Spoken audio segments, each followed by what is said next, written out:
Hey everybody, welcome to Leon's Chainsaw Parts and Repair. We are looking at Neil's XL-1, which it's obviously a variant of the EZ. This particular one, I think, has an automatic oiler, so it'd be closest to a Super EZ automatic. But we'll know soon enough when we get this drive case cover off. So it's sitting here for two reasons: an oil leak and what's being described as too much compression. And we'll go into that in just a second. Alright, I was wrong. This does not have an automatic oiler. So this, I believe, would be... I think it has the same piston size as an EZ automatic, but without the automatic oiler. But again, I've got the IPLs on the web. I just don't remember the variations on these XL1s. So the oil leak, we're going to tackle that first, because I am certain it's the oil cap.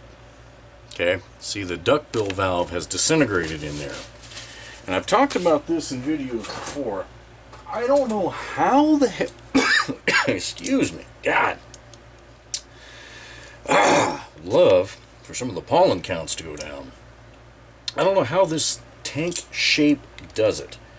But even if you've just got oil in the very bottom of the tank, if your duckbill is blown, it's going to manage to find a way to wick up and out and across the top of the saw and make a big mess. And that's the way this was when I got it out of the box.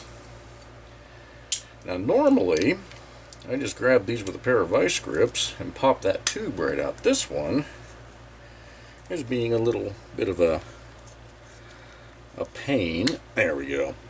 Okay, look, there's nothing even left. You can see daylight through there. What's odd is there's no residue down there. So I'll probably hit that with an air hose. And I'll just make sure that that vent is open and there's no crap in it. But that's the oil leak. 100% that's the oil leak.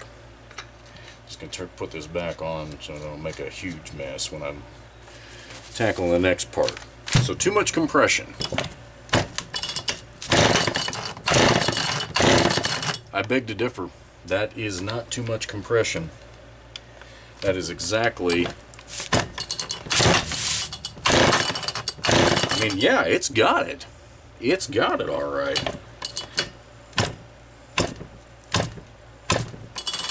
Let's put a gauge on it. Let's do that. It's got great compression. And I guess that's how I would choose to describe that. But there's no way for a Homelite chainsaw, or pretty much any other two-stroke, to, without a rather serious mechanical failure, have too much compression if it's built the way it was designed. Okay? So, what are the exceptions? Because you guys can hear, you know, you can see I'm building up to a yeah, but. It's those diaphragm oilers. If you manage to have a duckbill go and create a path for oil back into your engine, you can artificially raise your compression by hydrolocking it. That's not how these are designed, and especially since this is a manual oiler only, that blows away any chance of that. Okay, so we got a brand new spark plug here.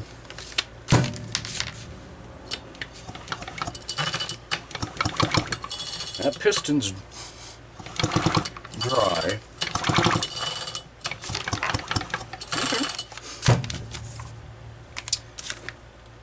So when you can get extra oil introduced into the cylinder because your oil system has a problem, yes, you can artificially raise it.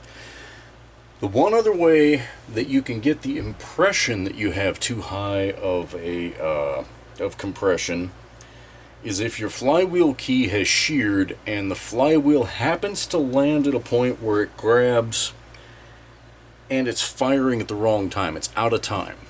So say it's firing you know, at the bottom of the stroke, you know, as it's just coming up and it's you know, kicking back against you.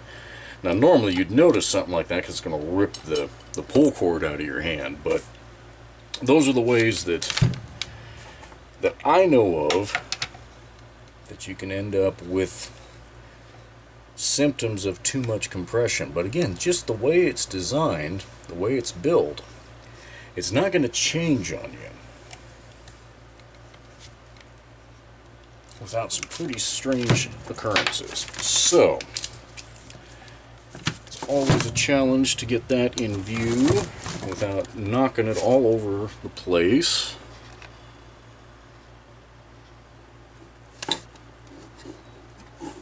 Right there. Nope, I see the light glare. More light glare, damn it. And that's not going to stay put. Alright, we'll see how this goes. So, no throttle. First pull took us to 70. Damn it. I knew this wasn't going to be a good idea. Second half a pull took us to 90. That got us to 120. That got us to 140. I'll just back this off because I can't hold this thing still. That got us to 155. 160. 170. I think it's going to top out there. Now that's to 182 or 3. Alright. I lied. That got us all the way to almost 192. So that's definitely on the top end of where one of these would have been from the factory. And these didn't have a compression release. The spring is here, which makes me wonder if the handle was changed out at some point or if the Terry factory just installed it. But you can see the cylinder is not drilled for the pin, and drilling that out would be incredibly difficult and getting it right. That's not something I recommend. So this does have excellent compression. Homelite spec called for new on these, if I'm remembering my sheet correctly, between 180 and 200 psi.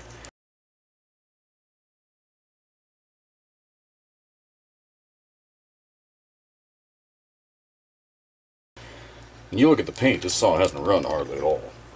Or if it has, it's been taken very, very good care of.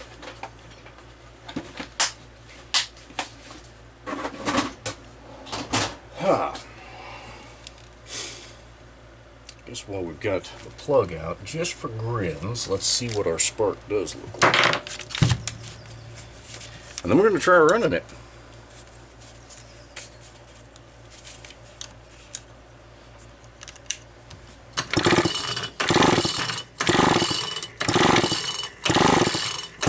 You guys may not be able to see that because of the angle, but it's excellent spark. Exactly what I'd expect to see. So,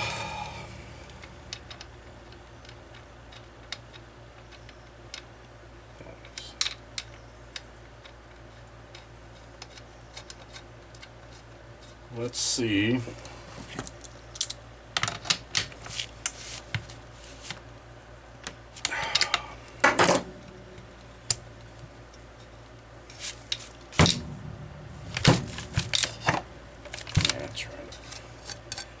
Take a quick peek. We need a grommet on that. There's a few things that I'll do while I've got the saw. Let's just leave that off. See how this duckbill is. Blown out. I'll leak fuel like there's no tomorrow. That hose is soft. Okay, just moving that hose and pushing on it, I can see air bubble right there, so this hose is torn. So it's going to run too high. I'm going to do some maintenance on this saw, and we'll come back for a test run. Okay, got a new fuel hose in it, put a grommet on that air filter, duck bills in both of those, and properly got this handle secured. So this outer screw was loose, this inner one was completely missing, and of course the spacer underneath was missing. So I substituted the US version screw with the socket head because, well, it holds better, or you can reef on it better and really get it good and tight. So let's see if we can't get this thing to run and see what she sounds like.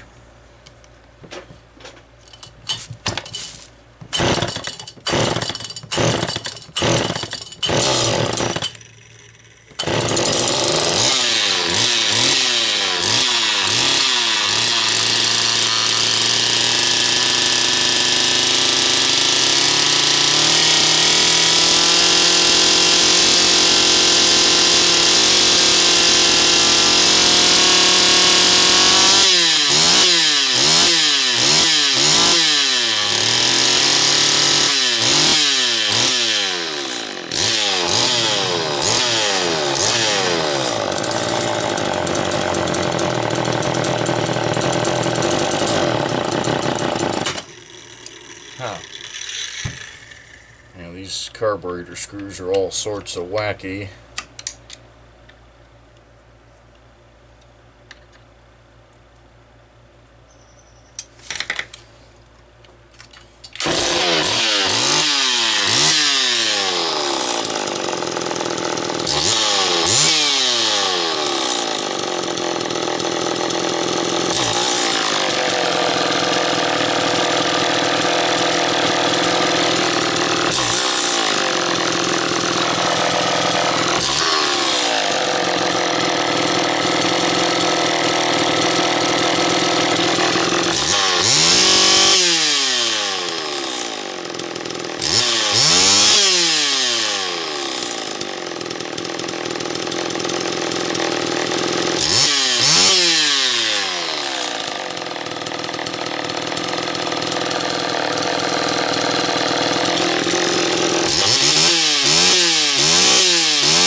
Okay. Hard to say what all the smoke was from. Obviously, there was some accumulation of something in the crankcase, whether it was evaporated fuel that left behind oil. That was definitely raising the compression a little bit. I'm not seeing indications of a carb inlet needle leaking, at least not yet. We'll let this thing sit for a second and we'll try restarting it and just make sure. See, I don't see anything dripping out of the back of the carb. I just see a little bit of very minor spitback residue at this point. So that is one way you could get an artificial bump in compression when it's cold, is if it sat there and perked a little fuel into the cylinder and then it evaporated the fuel and left behind the oil. Be the same as squirting some oil in through the spark plug hole. You're going to raise your compression until it burns off.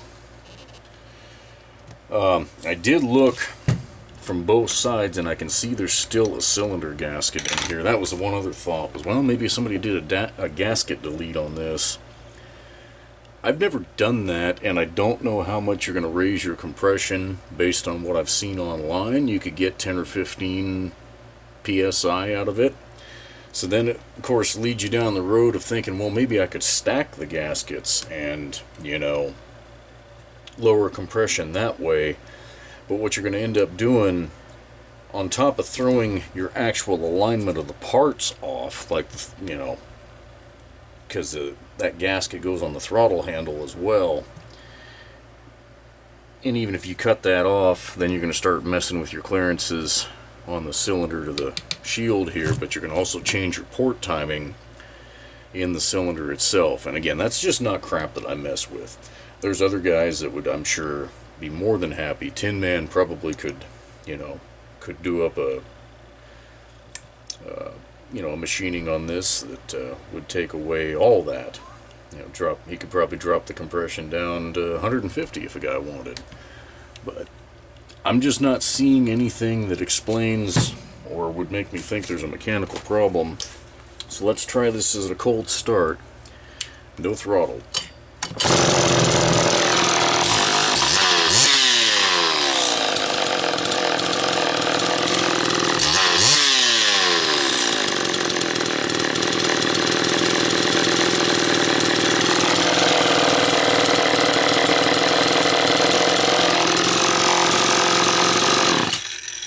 Obviously I didn't mean a cold start, I meant after sitting for a second.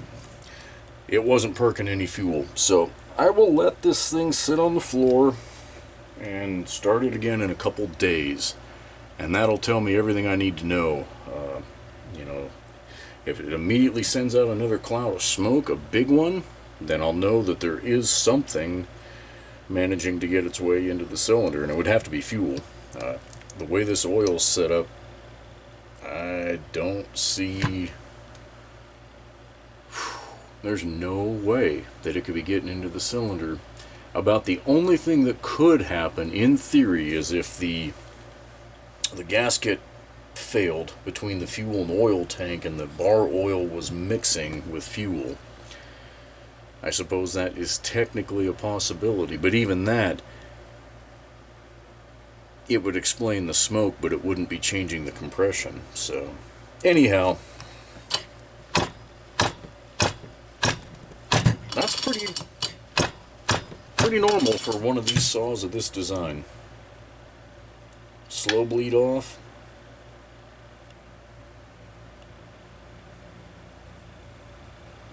Yep. Alright, like I say, I'll let it sit for a couple days and do a restart, but I think everything is operating as it should on this saw.